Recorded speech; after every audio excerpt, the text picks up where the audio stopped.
Bir ölkə düşünün. Dövlət müəssisələri işçilərini tamamilə pulsuz və daimi mənzillərlə təmin edir. Hər bir zavodun xüsusi istirahət mərkəzləri var və fəhlələr ailələri ilə bura gəlir. Təhsil və tibbi xidmət tamamilə pulsuzdur. İşdən çıxarılmaq qanunla demək olar ki, qeyri-mümkündür. Zavodları məmurlar yox, işçilərin seçdiyi işçi şuraları idarə edir. Üstəlik, Yugoslaviya vətəndaşları dünyanın bir çox ölkəsinə tamamilə vizasız gedə bilirlər. Lakin bu rifahın arxasında böyük bir qumar dayanırdı.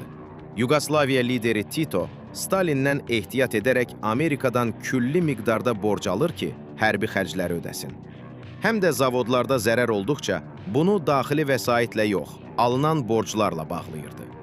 Borc sürətlə artaraq 20 milyard dolları keçdi. Tito 1980-ci ildə öləndə ölkə artıq faizləri belə ödəyə bilmirdi. Nəhayət 1991-ci ildən sonra Yugoslaviya Sosialist Federativ Respublikası parçalanmağa başlayır və respublikalar ayrılır.